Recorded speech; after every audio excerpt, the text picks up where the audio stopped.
Hello everyone, आपका हमारे channel में स्वागत है। हमारे सारे वीडियोस देखने के लिए हमारे चैनल के लोगो पर टच कीजिए।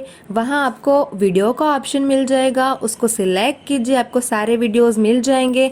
और अगर आपको क्लास के अकॉर्डिंग वीडियोस चाहिए तो आप प्लेलिस्ट को सिलेक्ट कीजिए, आपको क्लास के अकॉर्डिंग वीडियोस मिल जाएंगे। हमारे वीडियोस देखने के बाद लाइक कीजिए, शेयर कीजिए और प्लीज़ कमेंट बॉक्स में जाके कमेंट करके बताइए कि आपको हमारे वीडियोस कैसे लगे। Thank you so much. Good morning students, आज हम लोग कक्षा 11 में विषय बीए चैप्टर 1 धंधे का स्वरूप, उद्देश्य और कार्य क्षेत्र के आगे का पॉइंट देखेंगे और हमारा वो पॉइंट है धंधा की जोखिम। अब इस धंधा की जोखिम के बारे में पढ़ने से पहले मैं आप लोग को बताऊंगी कि धंधे की स्थापना हम लोग क्यों करते हैं, लाभ प्राप्त करने के उद्देश्य से करते हैं, ठीक है। और जहां पर अगर हमें लाभ प्राप्त होगा वहां पर हमें कोई ना कोई अनिश्चितता या कोई ना कोई रिस्क तो होता ही है, जिससे हमें हानि भी देखने को मिल सकती है। तो वो जोखिम दो प्रकार की देखने को मिलती है, पहला प्राकृतिक जोखिम, दूसरा मानव सर्जित जोखिम। अब मानव सर्जित जोखिम में किन किन तत्वों का समावेश होता है, जैसे बाढ़ हो गया, भूकंप हो गया, जंगल में आग लगना हो गया। अब जैसे मान लीजिए जंगल में आग से कैसे प्राकृतिक जोखिम होगी धंधे में, तो जंगल से जो मिलने वाले हमें लकड़ियां होते हैं, रॉ मटेरियल्स होते हैं, अगर वो हमें नहीं मिलेगा, प्राकृतिक आपदा के कारण अगर वो नष्ट हो गया है तो धंधे में हमें रॉ मटेरियल मिल पाएगा नहीं। और जब हमें रॉ मटेरियल नहीं मिल पाएगा तो क्या होगा, वो हमारे धंधे में जोखिम क्रिएट कर सकता है। ओके, सेकंड हमारा मानव सर्जित जोखिम। अब मानव सर्जित जोखिम में जैसे मान लीजिए कोई भी व्यक्ति है, उसने चोरी कर ली, लूट पीट कर लिया या लूट मारपीट कर लिया, या फिर आग लगा लिया, या हड़ताल पे उतर गया।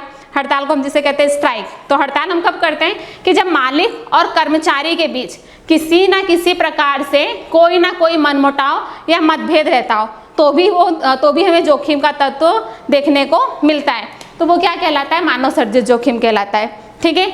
अब आइए चलते हैं कि धंधा की जोखिम के कारण कौन कौन से हैं। तो धंधा की जोखिम के टोटल 6 कारण हैं, जिसमें से पहला कारण हम देखेंगे टेक्नोलॉजी में परिवर्तन। अब जो भी धंधा की इकाई का मालिक होता है, ठीक है, वो टेक्नोलॉजी में परिवर्तन क्यों करेगा, ज़्यादा से ज़्यादा और अच्छी गुणवत्ता वाली वस्तु लोगों तक पहुंचा सके, इसलिए वो क्या करेगा, टेक्नोलॉजी में परिवर्तन करेगा। और अगर टेक्नोलॉजी में परिवर्तन करेगा तो क्या होगा, पुराने यंत्रों की जगह पे हमें नए यंत्र अस्तित्व में आएंगे। और जरूरी नहीं है कि जब नए यंत्र आते हैं तो भी जो धंधा की इकाई में कार्यरत जो कर्मचारी होते हैं, उन सभी कर्मचारियों को नई टेक्नोलॉजी के बारे में पता हो, ये पॉसिबल नहीं है। तो उस वक्त जब नई टेक्नोलॉजी आती है तो नई टेक्नोलॉजी पर कार्यरत जो भी कर्मचारी होते हैं, जिन्हें नॉलेज नहीं होता है, उस वक्त वो लोग क्या करते हैं, उनकी जो कार्यक्षमता होती है वो कार्यक्षमता कैसी हो जाती है, कम। और अगर कार्यक्षमता कम होगी तो क्या होगा, धंधे में जोखिम हमें देखने को मिलेगा, क्योंकि जो मालिक होता है उसे लाभ प्राप्त नहीं होगा, तो वो जोखिम हो जाता है। उसके बाद में वैकल्पिक उत्पादनों का भय। अब क्या होता है, मान लीजिए कि टेक्नोलॉजी में परिवर्तन किया मालिक ने, ठीक है, तो टेक्नोलॉजी में परिवर्तन करने से क्या होगा, वैकल्पिक उत्पादन अस्तित्व में आएंगे। जैसे कि मान लीजिए पहले लोग क्या करते थे, तांबे पीतल का बर्तन यूज करते थे, ठीक है। उसके बाद में क्या हुआ, लोग ये स्टील के बर्तन यूज करने लगे।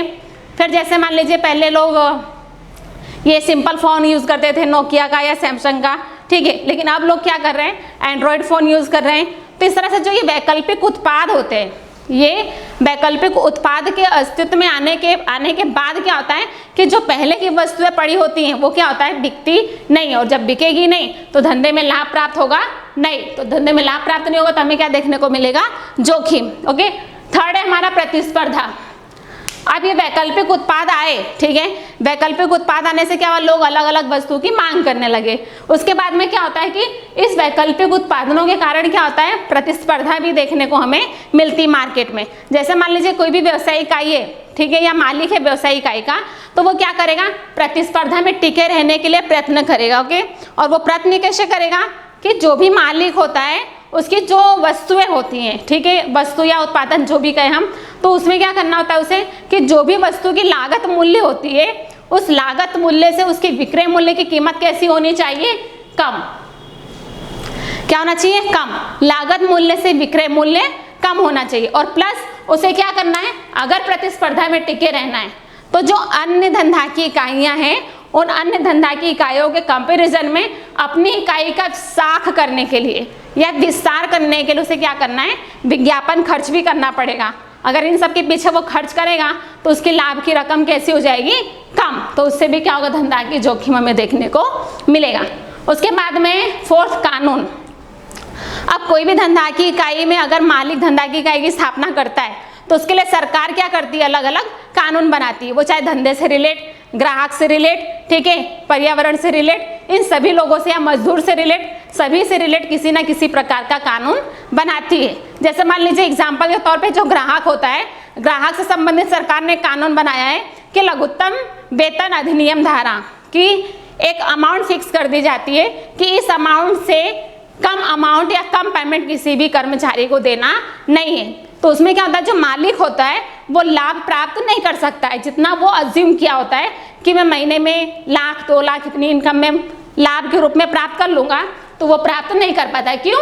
क्योंकि सरकार ने कानून बना दिया है कि जो कर्मचारी उनको इतनी वेतन तो देनी पड़ेगी। तो उससे भी क्या होता है, धंधे में जोखिम हमें देखने को मिलता है। उसके बाद में सेवंथ की मांग की अनिश्चितता। अब मांग की अनिश्चितता में ये होता है कि जो अगर मान लीजिए धीमे धीमे कोई भी व्यक्ति हुआ, तो अगर वो व्यक्ति की आय में वृद्धि हो रही है, तो आय में वृद्धि होने से क्या होता है कि व्यक्ति की रुचि में भी वृद्धि होती है, ठीक है। जैसे पहले किसी व्यक्ति की इनकम 10,000 हो, फिर मान लो बढ़ के 15,000 हो गई, तो क्या होगा, वो पहले जिस वस्तु को परचेस करता था उस वस्तु को परचेस करेगा नहीं, वो अपने आय के अनुसार क्या करेगा, दूसरी वस्तु को परचेस करेगा, ठीक है। इस तरह से मांग में भी परिवर्तन होता है, टेक्नोलॉजी में भी परिवर्तन होता है। तो इससे क्या होता है, ये मांग की अनिश्चितता कहलाती है। अगर मांग में परिवर्तन होगा तो भी क्या होगा, हमें धंधे में जोखिम देखने को मिलेगा। उसके बाद में लास्ट है हमारा भौतिक जोखिम। अब भौतिक जोखिम मतलब क्या, कि जो भी व्यवसायिक इकाइयाँ होती हैं उसमें जो भी साधन होते हैं, यंत्र होते हैं, टेक्नोलॉजी होती है, मशीनरी होती है, अगर उसमें किसी ना किसी प्रकार की कमी आई तो क्या होगा कि जो भी धंधा होता है, धंधे में क्या होगा, जो भी साधन है वो काम करना बंद कर देते हैं। और अगर धंधे में जो साधन है या टेक्नोलॉजी है या यंत्र है वो सब काम करना बंद कर देंगे तो क्या होगा, लाभ नहीं मिलेगा। और अगर लाभ नहीं मिलेगा तो हमें धंधे में जोखिम देखने को मिलेगा। तो ये हमारा आज का इतना पॉइंट था। धन्यवाद।